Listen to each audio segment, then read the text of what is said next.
ಎಲ್ಲರಿಗೂ ನಮಸ್ಕಾರ. ಇನ್ಫೋಸ್ಟ್ರೀಮ್ ಯೂಟ್ಯೂಬ್ ಚಾನಲ್ಗೆ ಎಲ್ಲರಿಗೂ ಸ್ವಾಗತ. ಈ ವಿಡಿಯೋದಲ್ಲಿ ನಾವು ರೌಂಡ್ ರಾಬಿನ್ ಸಿಪಿಯು ಶೆಡ್ಯೂಲಿಂಗ್ ಬಗ್ಗೆ ಡಿಸ್ಕಸ್ ಮಾಡ್ತಾ ಹೋಗೋಣ. So round robin CPU scheduling ಒಂದು ಪ್ರಿಯಂಪ್ಟಿವ್ ಟೆಕ್ನಿಕ್. ಪ್ರಿಯಂಪ್ಟಿವ್ಗೂ ನಾನ್ ಪ್ರಿಯಂಪ್ಟಿವ್ಗೂ ಏನು ಡಿಫರೆನ್ಸ್ ಅಂದರೆ, ನಾನ್ ಪ್ರಿಯಂಪ್ಟಿವ್ ಟೆಕ್ನಿಕ್ ಏನು ಮಾಡುತ್ತೆ, ಒಂದು ಕೆಲಸ ಮಾಡ್ತಿದ್ರೆ ಆ ಕೆಲಸ ಕಂಪ್ಲೀಟ್ ಆಗೋವರೆಗೂ ಬೇರೆ ಕೆಲಸಕ್ಕೆ ಹೋಗಲ್ಲ.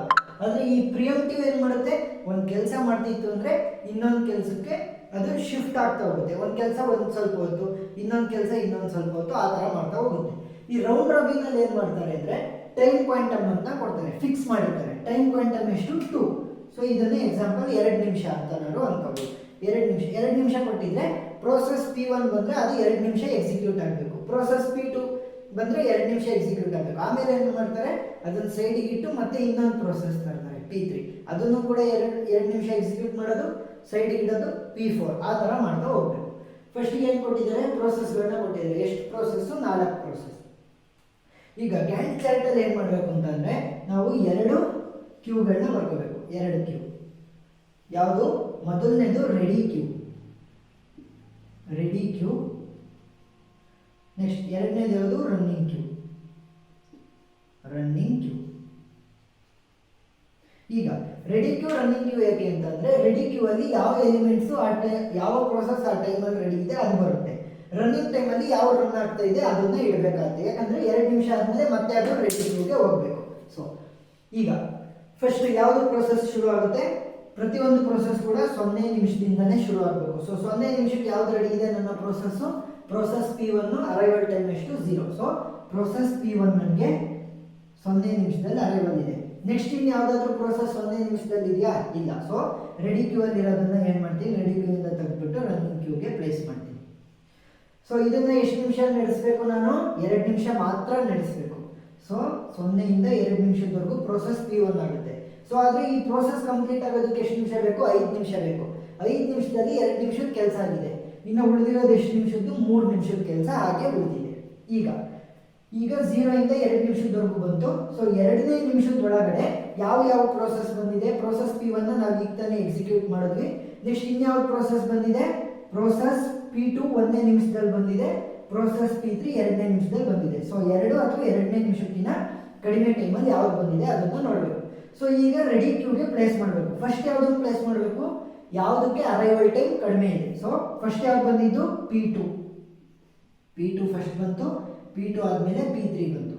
ನೆಕ್ಸ್ಟ್ ಆದರೆ ಈ P1 ನಾನು ರನ್ ಮಾಡ್ತಿದ್ನಲ್ಲ, 2 ನಿಮಿಷದ ರನ್ ಮಾಡಿದ್ದೀನಿ, ಇನ್ನೂ 3 ನಿಮಿಷದ ಕೆಲಸ ಇದೆ. ಸೊ ಏನು ಮಾಡ್ತೀನಿ, ಇನ್ನೂ ಕೆಲಸ ಇರೋದ್ರಿಂದ P1 ಅನ್ನು ಕೂಡ ರೆಡಿ ಕ್ಯೂಗೆ ಇನ್ಸರ್ಟ್ ಮಾಡ್ತೀನಿ. ಈಗ ಏನು ಮಾಡಬೇಕು, P2ನ ಇಲ್ಲಿ ರನ್ನಿಂಗ್ ಕ್ಯೂಗೆ ಕನ್ಸಿಡರ್ ಮಾಡ್ತೀನಿ. ಸೊ P2 ಎಷ್ಟು ನಿಮಿಷ ರನ್ ಆಗುತ್ತೆ? 2 ನಿಮಿಷ. 2 + 2 4. ಸೊ P2 4 ನಿಮಿಷದ ಕೆಲಸ ಇತ್ತು, ಆದರೆ 2 ನಿಮಿಷದ ಕೆಲಸ ಆಗಿದೆ. ಅಂದರೆ ಇನ್ನು ಉಳಿದಿರೋದು ಎಷ್ಟು? 2 ನಿಮಿಷ. 4 - 2 2 ನಿಮಿಷದ ಕೆಲಸ ಇನ್ನೂ ಬಾಕಿ ಇದೆ. ನೆಕ್ಸ್ಟ್ ಈಗ ಎಷ್ಟು ನಿಮಿಷ ಆಯಿತು? 4 ನಿಮಿಷ ಆಯಿತು. 0 ಇಂದ 4 ನಿಮಿಷ. 4ನೇ ನಿಮಿಷದೊಳಗಡೆ ಯಾವ್ಯಾವ ಪ್ರೋಸೆಸ್ ಬಂದಿದೆ? P1 ಬಂದಿದೆ, ರೆಡಿ ಕ್ಯೂವಲ್ಲಿ ಆಲ್ರೆಡಿ ಇದೆ. P2 ಈಗ ತಾನೇ ಪ್ರೋಸೆಸ್ ಮಾಡಿರೋದು. P3 ರೆಡಿ ಕ್ಯೂವಲ್ಲಿ ರೆಡಿ ಇದೆ. P4 4ನೇ ನಿಮಿಷಕ್ಕೆ ಬಂದಿದೆ ಅರೈವಲ್ ಟೈಮ್. ಸೊ ಏನು ಮಾಡಬೇಕು, ಇದನ್ನು ರೆಡಿ ಕ್ಯೂಗೆ ಹಾಕಬೇಕು. P4ನ ರೆಡಿ ಕ್ಯೂಗೆ ಹಾಕಿದೆ. ಆದರೆ P2 ಎಷ್ಟು ನಿಮಿಷ ಕೆಲಸ ಇರೋದು? 4 ನಿಮಿಷದ್ದು. ಆದರೆ 2 ನಿಮಿಷದ ಮಾತ್ರ ಆಗಿದೆ, ಇನ್ನು 2 ನಿಮಿಷದ ಕೆಲಸ ಬಾಕಿ ಇದೆ. ಸೊ ಏನು ಮಾಡಬೇಕು, P2ನು ಕೂಡ ಈಗ ಹಾಕಬೇಕು. ಫಸ್ಟ್ ಯಾವ್ದು ಆಗಿಲ್ಲ ಅದನ್ನು ಹಾಕಬೇಕು. ಆಮೇಲೆ ಇನ್ನೂ ಕೆಲಸ ಉಳಿದಿದ್ದರೆ ಅದನ್ನು ರೆಡಿ ಕ್ಯೂಗೆ ಹಾಕಬೇಕು. ಈಗ P3. ಸೊ P3ನ ಕೆಳಗಡೆ ಇಳಿಸ್ಕೊಂಡ್ರೆ ಈಗ ಎಷ್ಟು ನಿಮಿಷ ನಡೆಯುತ್ತೆ? 2 ನಿಮಿಷ. ಸೊ 6 + 4 + 2 6. ಸೊ 2 ನಿಮಿಷದ ಕೆಲಸ ಹೋಯ್ತು. 2 - 2 0. ಈಗ P3ದು ಎಲ್ಲ ಕೆಲಸನೂ ಮುಗೀತು. ಸೊ P3ದು ಕೆಲಸ ಫುಲ್ ಮುಗೀತು ಅಂತ ಅರ್ಥ. ಈಗ ಸೊ ಇದ್ರದ್ದು ಫುಲ್ ಕೆಲಸ ಮುಗಿದಿದೆ. ಸೊ 6ನೇ ನಿಮಿಷದೊಳಗಡೆ ಯಾವ್ಯಾವುದಿದೆ? P4 P2 P1 ಅಷ್ಟು ರೆಡಿ ಕ್ಯೂವಲ್ ಇದೆಯಾ? P4 P2 P1 3 ಕೂಡ ರೆಡಿ ಕ್ಯೂವಲ್ ಇದೆ. ಮತ್ತು ಈ P3ನ ನಾನು ಆ್ಯಡ್ ಮಾಡಬೇಕಾದ್ರೆ ರೆಡಿ ಕ್ಯೂಗೆ ಇಲ್ಲ, ಯಾಕಂದರೆ ಅದ್ರ ಕೆಲಸ ಅಷ್ಟು ಮುಗಿದಿದೆ. ಸೊ ಆ್ಯಡ್ ಮಾಡೋಂಗಿಲ್ಲ. ಈಗ P1 ಕೆಳಗಡೆ ಇಳಿಸ್ಕೊಳ್ತೀನಿ ರನ್ನಿಂಗ್ ಕ್ಯೂಗೆ. ಸೊ ಇದೆಷ್ಟು ನಿಮಿಷ ಓಡುತ್ತೆ? 2 ನಿಮಿಷ. 6 + 2 8. ಸೊ 6 + 2 8 ಓಡಬೇಕಿತ್ತು. ಇವಾಗ ಪ್ರೋಸೆಸ್ P1 3 ನಿಮಿಷದ ಕೆಲಸ ಬಾಕಿ ಇತ್ತು. ಫಸ್ಟು 2 ನಿಮಿಷದ ಕೆಲಸ ಆಯಿತು, ಇನ್ನು 3 ನಿಮಿಷದ ಕೆಲಸ ಇತ್ತು. ಸೊ 2 ನಿಮಿಷದ ಕೆಲಸ ಹೋದರೆ ಇನ್ನು ಉಳಿದಿರೋದು ಕೇವಲ 1 ನಿಮಿಷದ ಕೆಲಸ ಮಾತ್ರ ಉಳಿದಿದೆ P1. ನೆಕ್ಸ್ಟ್ 8ನೇ ನಿಮಿಷದ್ದಾಯಿತು, 8ನೇ ನಿಮಿಷದವರೆಗೂ ಬಂದಿದೆ. 8ನೇ ನಿಮಿಷದೊಳಗಡೆ ಇರುವಂಥ ಪ್ರೋಸೆಸ್ಗಳು ಯಾವ್ಯಾವು? P4, P2, P1. So P1 ಈಗ ತಾನೇ ಎಕ್ಸಿಕ್ಯೂಟ್ ಮಾಡಿದ್ದೀನಿ. P2 ಮತ್ತು P4ನ ರೆಡಿ ಕ್ಯೂ ಅಲ್ಲಿ ಇರಬೇಕು. P4 ಮತ್ತು P2 ಆಲ್ರೆಡಿ ಇದೆ. ಇವಾಗ P1 ಏನಾಗ್ತಿದೆ? P1 ಇನ್ನೂ 1 ನಿಮಿಷದ ಕೆಲಸ ಬಾಕಿ ಇದೆ. ಸೊ ಏನು ಮಾಡಬೇಕು? P1 ಅನ್ನು ಕೂಡ ಇನ್ಸರ್ಟ್ ಮಾಡಬೇಕು. ಯಾವುದಕ್ಕೆ? ರೆಡಿ ಕ್ಯೂಗೆ. ಈಗ P4 ಎಷ್ಟು ನಿಮಿಷ? 2 ನಿಮಿಷ. 8 + 2 10 ಆಗಬೇಕು. ಆದರೆ ಇಲ್ಲೇನಿದೆ, ಇದ್ರದ್ದು ಬರೀ 1 ನಿಮಿಷದ ಕೆಲಸ ಇರೋದು. 2 ನಿಮಿಷ ಏನಕ್ಕೆ ವೇಸ್ಟ್ ಮಾಡೋದು? ಸೊ ಏನಾಯಿತು? 8 ಇಂದ 9, 8ರಿಂದ 9 ನಿಮಿಷದವರೆಗೂ 1 ನಿಮಿಷದಲ್ಲಿ ಕೆಲಸ ಮುಗಿಸ್ಕೊಳ್ಳುತ್ತೆ. ಯಾವುದು? P4. ಸೊ P4ದು ಕೂಡ ಕೆಲಸ ಮುಗೀತು, ಅದ್ರದ್ದು ಕೂಡ 0. ಈಗ 9ನೇ ನಿಮಿಷದೊಳಗಡೆ ಯಾವುದಿದೆ? 0 ಮತ್ತು 1 arrival time. So process P1 ಮತ್ತು P2 ಇವೆರಡು ರೆಡಿ ಕ್ಯೂ ಅಲ್ಲಿ ಇರಬೇಕು. ರೆಡಿ ಕ್ಯೂ ಅಲ್ಲಿ ಇದೆ. ನೆಕ್ಸ್ಟ್ P4ನ ನಾನು ಇನ್ಸರ್ಟ್ ಮಾಡಬೇಕಾ ಇಲ್ಲಿ ರೆಡಿ ಕ್ಯೂಗೆ? ಇಲ್ಲ. ಯಾಕೆ? ಅದ್ರದ್ದು ಅಷ್ಟು ಕೆಲಸನೂ ಮುಗಿದಿದೆ. ಈಗ P1 ಮತ್ತು P2 ಇದೆ. ರೆಡಿ ಕ್ಯೂ ಅಲ್ಲಿ ಯಾರು ಫಸ್ಟ್ ಇರೋದು? P2. ಸೊ P2 ಎಷ್ಟು ನಿಮಿಷ ಓಡಿಸ್ಬೇಕು ನಾನು? 2 ನಿಮಿಷ ಓಡಿಸ್ತೀನಿ. ಸೊ 2 ನಿಮಿಷ ಅಂದರೆ 11, 9ರಿಂದ 10, 10ರಿಂದ 11. ಸೊ 2 ನಿಮಿಷದ ಕೆಲಸ ಮಾತ್ರ ಬಾಕಿ ಇತ್ತು. 2 ನಿಮಿಷದ ಕೆಲಸನೂ ಹೋಗಿ ಇವಾಗ ಕೆಲಸ ಅಷ್ಟು ಮುಗಿದಿದೆ P2. ಸೊ P2 ಕೆಲಸ ಅಷ್ಟು ಮುಗೀತು. 11ನೇ ನಿಮಿಷದೊಳಗಡೆ ಇನ್ನು ಉಳಿದಿರೋಂಥ ಪ್ರೋಸೆಸ್ ಯಾವುದು? ಬರೀ P1 ಮಾತ್ರ ಉಳಿದಿದೆ. ನೆಕ್ಸ್ಟ್ P2ನ ಆ್ಯಡ್ ಮಾಡಬೇಕಾ ನಾನು ರೆಡಿ ಕ್ಯೂಗೆ? ಇಲ್ಲ. ಯಾಕೆ? ಅದ್ರದ್ದು ಕೆಲಸ ಅಷ್ಟು ಮುಗಿದಿದೆ. ಈಗ P1 ಮಾತ್ರ ಉಳಿದಿರೋದು. P1 ಏನು ಮಾಡುತ್ತೆ? P1 ಎಷ್ಟು ನಿಮಿಷದ ಕೆಲಸ ಉಳಿದಿದೆ? 1 ನಿಮಿಷದ ಕೆಲಸ ಉಳಿದಿದೆ. ಸೊ 11ರಿಂದ 12ನೇ ನಿಮಿಷದವರೆಗೂ P1 ಅದರದ್ದು ಕೆಲಸನ ಮುಗಿಸ್ಕೊಳ್ಳುತ್ತೆ. ಈಗ 0 ಇಂದ 12 ನಿಮಿಷದೊಳಗಡೆ ನಮ್ಮ ಕೆಲಸ ಮುಗಿದಿದೆ. ಈಗೇನು ಬರೀಬೇಕು? ಕಂಪ್ಲೀಷನ್ ಟೈಮನ್ನು ಬರೀಬೇಕು. ಪ್ರೋಸೆಸ್ P1 ಇಲ್ಲಿ ಶುರುವಾಯಿತು, 2 ನಿಮಿಷ ಇಲ್ಲಿ ಹೊಡೆದು, ಮತ್ತೆ 2 ನಿಮಿಷ ಇಲ್ಲಿ ಹೊಡೆದು, ಮತ್ತೆ ಇನ್ನು 1 ನಿಮಿಷ ಅಲ್ಲಿ ಹೊಡೆದು, 11ರಿಂದ 12ವರೆಗೂ 1 ನಿಮಿಷ. ಸೊ ಟೋಟಲ್ 5 ನಿಮಿಷ. 5 ನಿಮಿಷ ಕೆಲಸ ಮುಗಿಸೋದಕ್ಕೆ ಅದು ಎಷ್ಟು ನಿಮಿಷ ತಗೊಂಡಿದೆ? 12. ಸೊ 12ನೇ ನಿಮಿಷಕ್ಕೆ ಅದ್ರದ್ದು ಫುಲ್ ಪ್ರೋಸೆಸ್ ಕಂಪ್ಲೀಟ್ ಆಗಿದೆ. So 12. Next P2.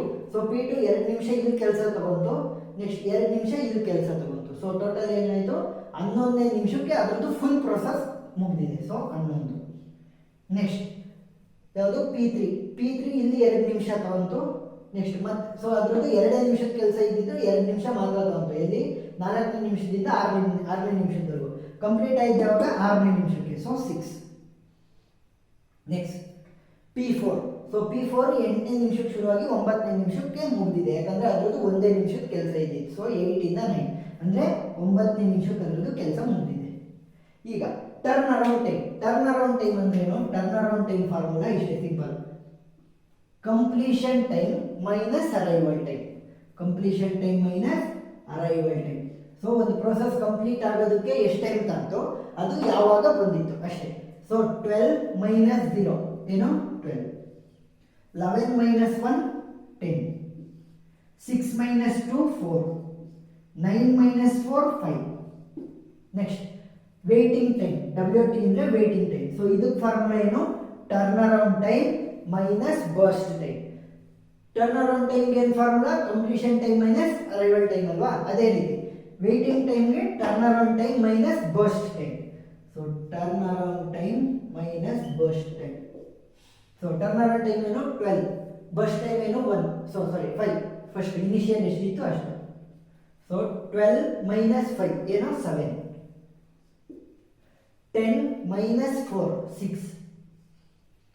4 minus 2 2. 5 minus 1 4. Next RT ಅಂದ್ರೆ ಏನು? ರೆಸ್ಪಾನ್ಸ್ ಟೈಮ್ ಅಂತ ಅರ್ಥ. ರೆಸ್ಪಾನ್ಸ್ ಟೈಮ್ನ ಹೇಗೆ ಕಂಡುಹಿಡಿತೀವಿ? ರೆಸ್ಪಾನ್ಸ್ ಟೈಮ್ಗೆ ಫಸ್ಟ್ CPU ಯಾವಾಗ ಅಲೋಕೇಟ್ ಆಯಿತು ಅಂದರೆ ಒಂದು ಪ್ರೋಸೆಸ್. ಈಗ ಪ್ರೋಸೆಸ್ P1 ಎಕ್ಸಿಕ್ಯೂಟ್ ಆಗೋದಕ್ಕೆ CPU ಯಾವಾಗ ಸಿಕ್ತು? ಅದಕ್ಕೆ 0 ನಿಮಿಷದಲ್ಲಿ ಸಿಕ್ಕಿದೆ. ಸೊ 0 ಮೈನಸ್ ಅದರ ಅರೈವಲ್ ಟೈಮ್ ಯಾವಾಗ ಬಂದಿದ್ದದು? 0 ನಿಮಿಷದಲ್ಲಿ ಬಂದಿದ್ದು. ಸೊ ಟೋಟಲ್ ಏನಾಯಿತು ಅದ್ರದ್ದು? 0 minus 0 0 0 response time. Next process P2 ಯಾವಾಗ ಶುರುವಾಯಿತು? ಅದರ ಪ್ರೋಸೆಸ್ಸು CPU ಯಾವಾಗ ಅಲೋಕೇಟ್ ಆಯಿತು? 2ನೇ ನಿಮಿಷ. 0 ಇಂದ 2 ನಿಮಿಷದವರೆಗೂ P1 ಆಯಿತು. 2ನೇ ನಿಮಿಷಕ್ಕೆ P2ದು ಪ್ರೋಸೆಸ್ ಶುರುವಾಯಿತು. So 2 minus arrival time of P2 ಏನು? 1. So 2 minus 1 1.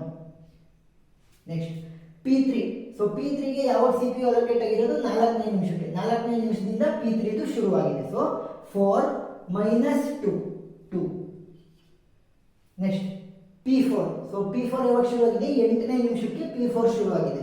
9ನೇ ನಿಮಿಷಕ್ಕೆ ಎಂಡ್ ಆಗಿದೆ ಅಲ್ವಾ?